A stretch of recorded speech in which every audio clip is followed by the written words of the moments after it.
I gotta accept anything coming because the comptroller of Maryland ain't gonna stop and MVA ain't gonna stop and I gotta renew tags and just what the Bible calls the cares of life. I'll be wrong. So I have this friend, like a really good friend, and she has a brother who I have known for a long, long, long time. And so I know him as my friend's brother, but the world knows him as Kenny. Hey, everybody. Hey. What up, though, bro? How are you? What's going on? I'm good. I'm excellent. Good. I'm grateful. All Good, things, good. no cliche. Actually, I'm good. Good. Mm-hmm. So listen, me and you really struggle. Like, we be at odds. Yes. Because I see a very talented, creative, phenomenal artist. Like, I see somebody that can take this thing and make a full career out of it. But talk to me about how you separate your self-worth from your successes or even your setbacks as it relates to music. So in a way, I don't really too deeply know how to explain it other than, so when I'm connecting with my family, like there's something about that takes me away from it and I can streamline almost like, or really observe my self-worth in those moments. I believe that's what you're asking. That like, your friend, my sister, is a prime example. She is always just a reminder, and she sees some of the same things, but all of the same things, right? And she just has this knack of reeling me back in, and ultimately the results have yielded that has helped. It's really just been family. They always bring me home, and just that helps. That's a barometer between the two. So because I know you personally, I know that like specifically the last few months have been challenging for your family. Like, talk about how you still engage with your music, but was there for your family when they needed you to be, and how you may have had to take some time away. And was that possible for you?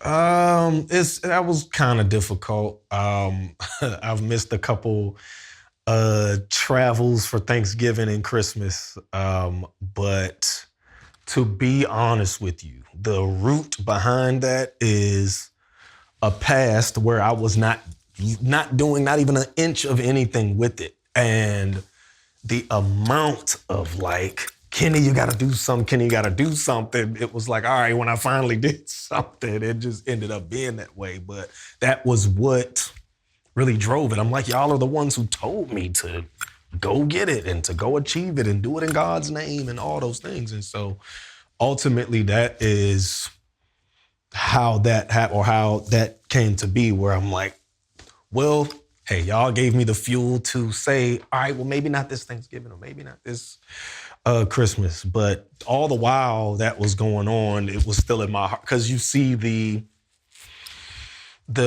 ways, like, okay, if I'm to look across at someone else's garden, if you will, how they are with their family, like I notice the things conducive for growth and the things conducive for bond, like all those things still happening. And so as I'm doing the music, I'm considering those things like I'm gonna get back. It was a desire to get back. So coming from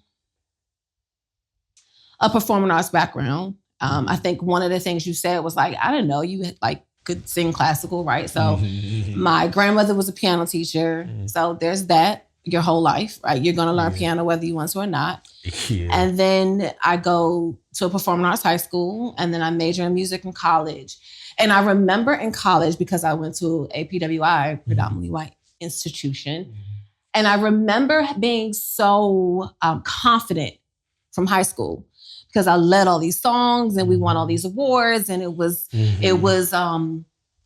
allowed me to dominate in that space. And then I went into this school where I wasn't popular anymore. They don't know that you led this song. They don't know you won this award and you did honors choir and all of those things. And so I changed my major in my sophomore year to business because my confidence dropped. And I remember my grandmother saying, don't let nobody take that art away from you. And I'm like, maybe it's just not for me. And so I didn't do it for many, many, many years. Praise and worship is one thing. This shoot was probably the first time I've sang an aria in 26 years. Good. And today I was like, I gotta figure out a way to get back to that because it felt good. Yeah. It felt natural to do that. But at the same time, I'm not 21 anymore. I got a family, I got businesses, I have other things I have to do. I say all that to say that you can maintain family life and still be a dope artist. The problem that I think is our inability to set boundaries. True. Right?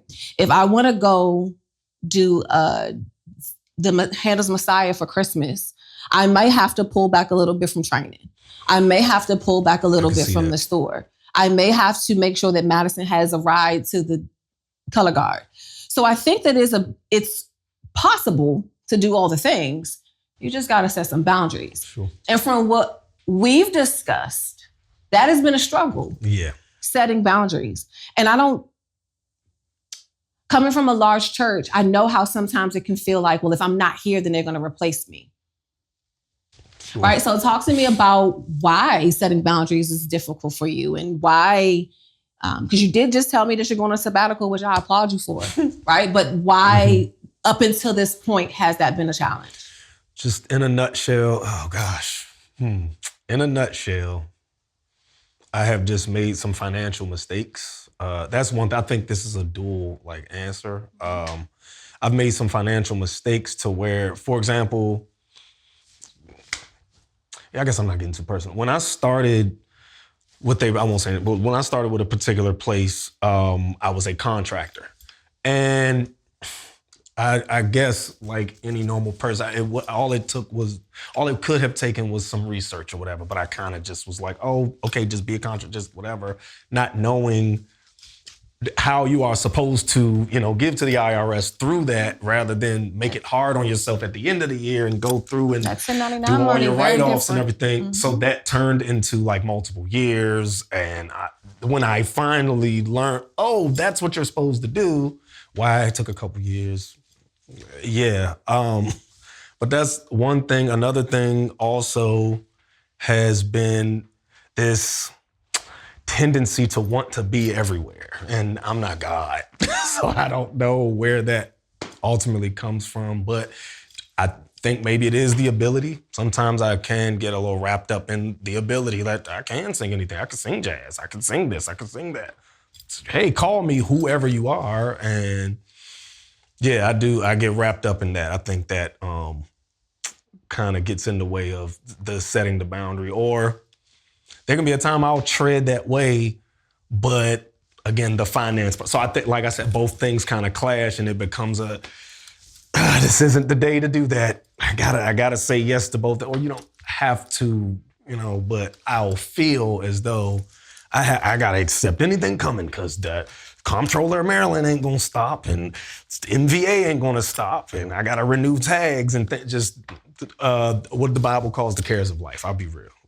So how have you managed that? Because that's a real concern, right? Like finances are a real thing for everybody. Yeah. So how have you managed navigating which things that you should take?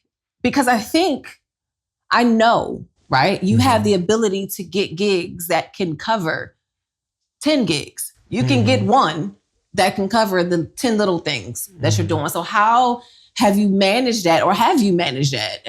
Do you seek God in prayer when things come your way? Do you just take everything that comes? What are you doing to manage that? Because I think that is ultimately affecting your mental health and your emotional health. So how do you manage that? I agree.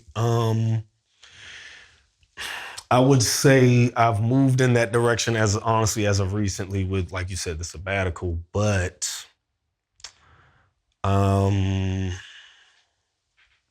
actually a good question.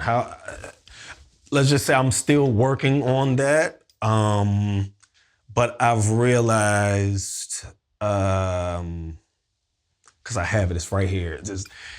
a, t- a type of gig I would say no to, or I don't know if gig would be the right word, but the type of engagement I would say no to today is, okay, I did something honoring a family. So I think the context of it was they had a funeral, but it was COVID, so they didn't get to honor this person the way they wanted. But COVID was over, they came to this rec center and they wanted to honor the person there. But there was no sound system, or there was a speaker with a mic attached, and I'm just like, okay. And the person working it didn't know how to work it. The sound is this, or like he has two speakers, one doesn't.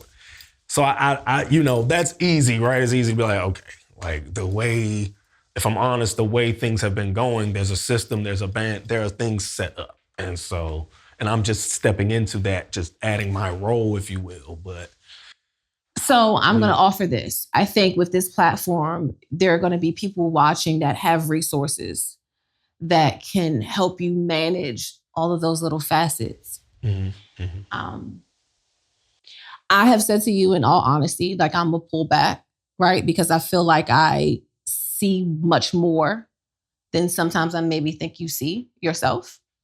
And so how open are you to someone coming in and helping you? Like if it's a manager, like, because I think you're at that point in your career, because let's call a thing. Like this is your profession because you're that good to call this your career. So how open are you to the resources of somebody coming in and maybe saying, we're going to filter this one out. We're not going to do that one, right? That don't have no sound system. That doesn't make sense. We're going to take the inauguration. We're going to take these things instead. Like, are you open to that to help you to progress in the career? So I think you just said something. You said the first thing you said before, you were just that I'm done. no, not even that.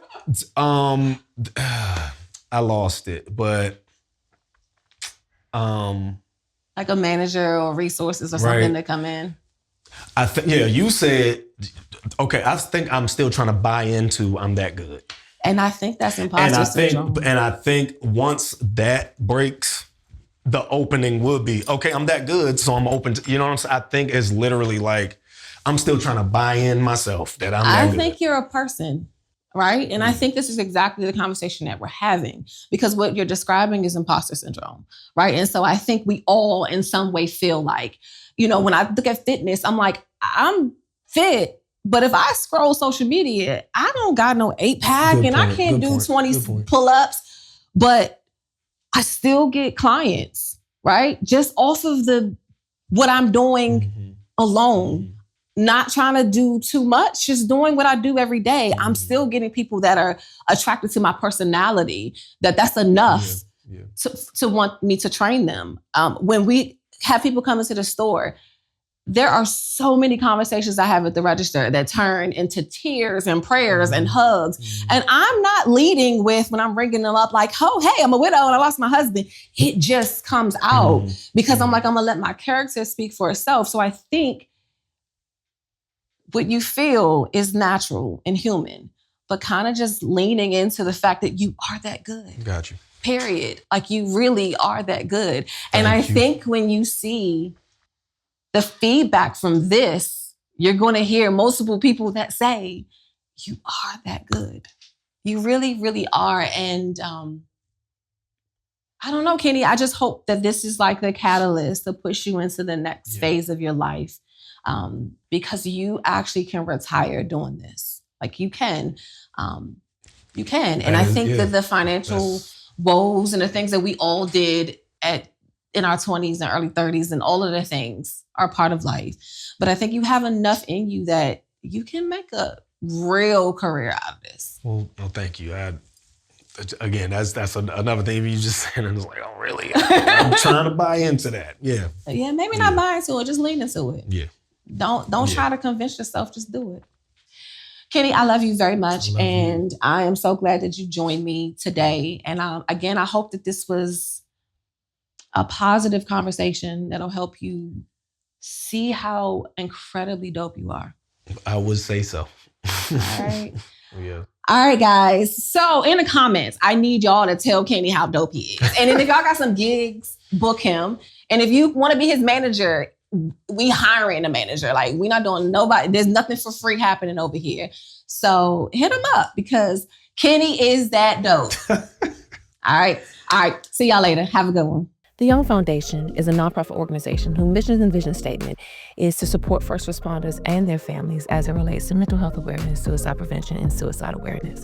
We would love for your support to continue to do the work, not only within the first responder community, but throughout the world as we remove the stigma of mental health awareness and suicide prevention.